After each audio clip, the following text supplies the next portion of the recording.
Sup, chooms, how y'all living? Hope everything is Nova and you're all having a preem week. So, as you all probably know, hair loss witchery is the main focus of this channel, but a closely related subject is skincare witchery. I am predominantly a hair loss witcher, but I have begun to dabble in skincare witchery because the common factor here is that both hair loss and wrinkly, damaged skin make people look older than they actually are. So, even if you have a full head of hair, people will still judge your age and your appearance based on how healthy your skin appears to be. Now, I've talked about skincare before on this channel, and if you watch my videos on skincare, then you'll know that the very best thing you can possibly do for your skin is to wear sunscreen in order to prevent the damage from UV light from the sun, and also to use topical tretinoin to improve collagen production of the skin in order to reduce fine lines and wrinkles. I've also done several videos on diet. Specifically, I've done some recent videos on the carnivore diet, and even though I am not a diet witcher, I've made a very strong case that a meat-only diet is very bad for both your health and your longevity. So, one of the things I have noticed about some of the carnivore diet promoters, or most of them for that matter, especially the ones who are over 30, is that their skin looks downright terrible. I mean, it looks really, really bad. Some of them look like they are human beets or tomatoes, which is pretty ironic since they all hate vegetables. Their terrible looking skin is probably not just because of their diet, but also because carnivore dieters are all anti-sunscreen, since they're all conspiracy theorists without exceptions. But there are a lot of people who don't wear sunscreen, but still have much better skin than the pizza-faced carnivore dieter influencers you see on YouTube. So I think diet has to play at least some significant role. So this got me thinking, what effect would a carnivore diet have on the skin? And a related question, what would be the best diet for skin health? So as usual, I contacted my team at the Haircafe Institute for Scientific Research for data on this topic, and it turns out there actually are scientific studies looking at the effect of diet on skin health. It plays a bigger role than I originally thought. So, to best explain this, let's find out if eating meat and other animal products has any effect on skin health. So, the major protein component of the skin is collagen. And one of the arguments that carnivore dieters make is that the high amount of protein that is found in meat, as well as the high amount of collagen in bone broth, are good for collagen production in the skin. It is true that if you increase the protein in your diet, you will increase collagen production in the skin. So in this double-blinded randomized study, 100 adults with wrinkles were given either collagen peptide supplements made from fish scales or a placebo treatment over a course of 12 weeks. The results showed improvements in wrinkles, skin elasticity, and skin hydration with the collagen peptide supplements. However, there's nothing particularly special or magical about using proteins from animal products to improve skin health. In fact, there is a form of collagen peptides that can be derived from plants, and this so-called vegan collagen has other advantages because plants contain many other substances that actually directly stimulate collagen production. This study directly compared a vegan collagen supplement against an animal-derived collagen supplement. The study enrolled 90 subjects and compared the vegan collagen to fish collagen, and it also included a placebo group. The study found that both the vegan collagen and the fish collagen improve skin collagen density and skin elasticity by the same amount. So, the authors of the study concluded that vegan collagen is effective and a more sustainable alternative to animal collagen. But collagen aside, there are other reasons to prefer plant-based sources for skin health as opposed to animal sources. A massive problem with consuming meat as your primary source of protein for skin health is the fact that meat contains substances that cancel out any skin health benefits a high-protein diet can give you. What I mean by that is that meat is very high in what is known as advanced glycation end products, also known as AGEs. AGEs can occur in any type of food, but they are particularly high in animal-derived foods like meat and dairy products. Cooking meat doesn't eliminate AGEs, it actually makes them worse. So, while uncooked meat has lower levels of AGEs than cooked meat, plant-based foods have the lowest levels by far. And the trace amount of AGEs that are found in plant foods don't really matter because plant foods are high in water content as well as antioxidants which help break down AGEs any further. So to give some context to show just how much higher AGE content is in meat compared to plants, fried bacon has over 90,000 AGEs per 100 grams. Raw vegetables, on the other hand, have AGE levels less than 100 per 100 grams, and even cooking them raises their AGE AG levels only slightly to about 200 or so. The reasons why this is so important is because of the negative effects that AGEs have on the skin, which was summarized in this review article. AGEs also contribute to many other health problems as well, like diabetes, heart disease, and even cancer. But today, we're just going to go ahead and focus on skin health. I did talk about AGEs more in my recent carnivore diet videos where I go over the health detriments of AGEs, so I'll go ahead and link that video below in case you haven't seen it yet. But to just briefly summarize AGEs' negative effects on the skin, AGEs increase collagen cross-linking, inflammation, oxidative stress, and other negative factors in the skin. The collagen cross-linking leads to reduced skin elasticity and wrinkles. AGEs also activate pro-inflammatory pathways that lead to skin dark spots and blemishes. They also create reactive oxygen species, which dulls the complexion of the skin. Finally, AGEs impair the skin's natural barrier and slow down skin healing. So, AGEs are extremely bad for skin health, and meat is the highest source of AGEs by far. So, the fact that 99% of looksmaxers on the internet recommend the carnivore diet is the height of hypocrisy and stupidity. So, since AGEs are so bad for your skin health, it's best to minimize meat consumption if you care about your skin. But eating more plants isn't just about avoiding AGEs. There are other compounds found in plants that are directly beneficial as well. That's because plants have phytochemicals that have been shown in many studies to protect the skin against sun damage, as well as improve skin hydration and reduce wrinkles. There are many studies on this, so I'll just go ahead and show a few examples. For example, here is a study that looked at the skin health benefits of avocados. Avocados contain carotenoids that in animal models have been shown to prevent skin aging. Many other plant-based foods also contain carotenoids, like carrots, sweet potatoes, and green vegetables, as well as squashes, and there are many different types of carotenoids that all have tremendous health benefits, but this study looked specifically at carotenoids and found that avocados were very good for skin health.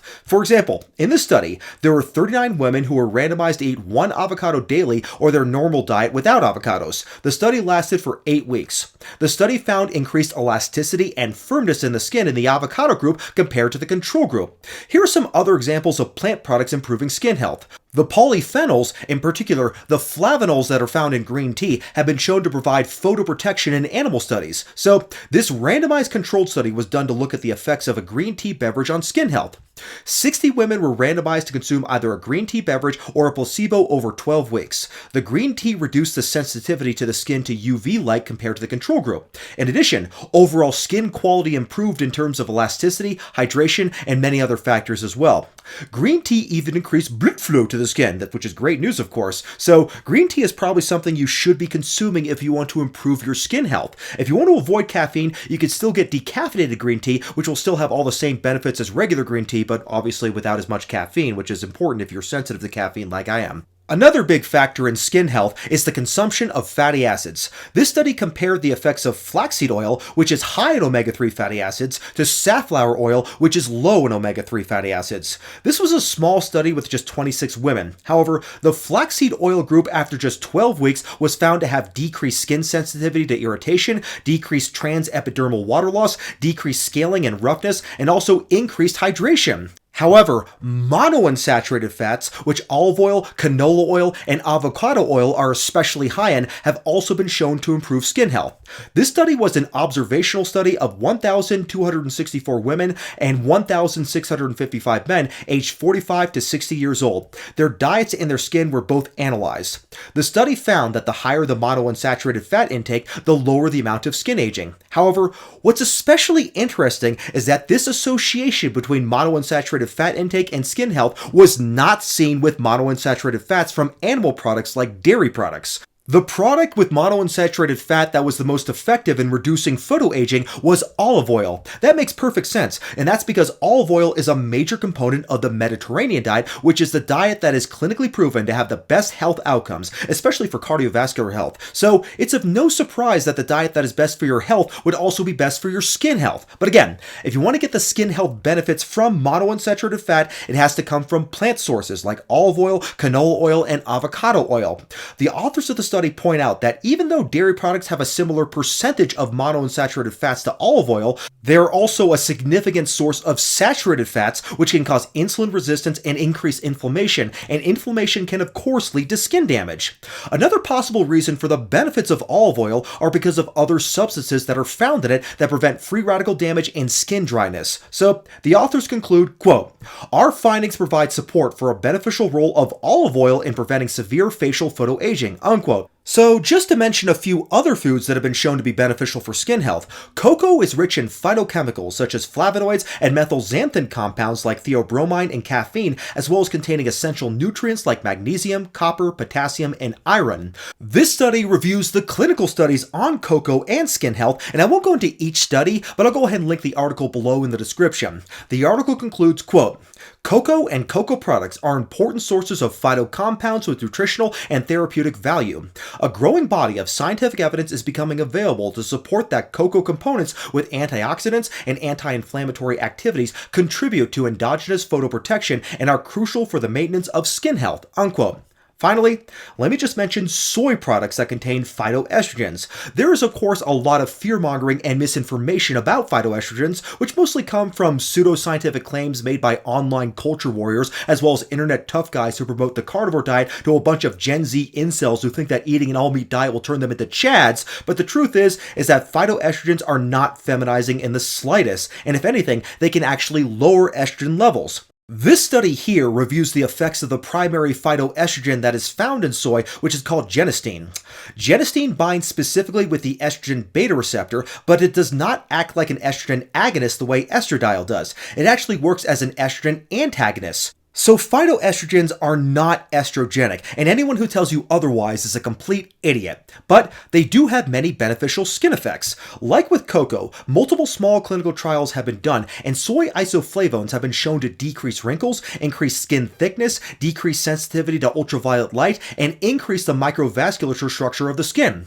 Another highly beneficial compound worth mentioning here is astaxanthin, which is a pink pigment found in certain algae and in fish that eat algae like salmon. It does not have a natural plant source, but algae is not an animal, so it is still suitable for vegans, so if you want to supplement it, it's totally fine.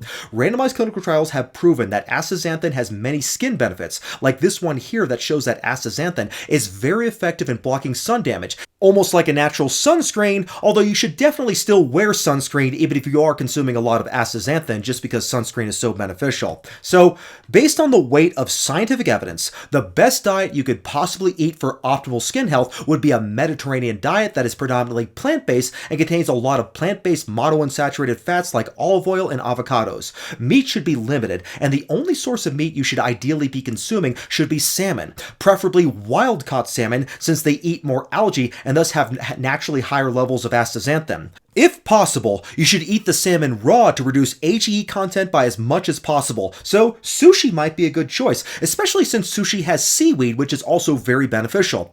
If you want to do a completely plant-based vegan version of the Mediterranean diet, you can absolutely do just that. Just make sure you include a B12 supplement, a DHA EPA supplement, and possibly an astaxanthin supplement too. Any other meat should be avoided due to its high AGE content, especially cooked red meat.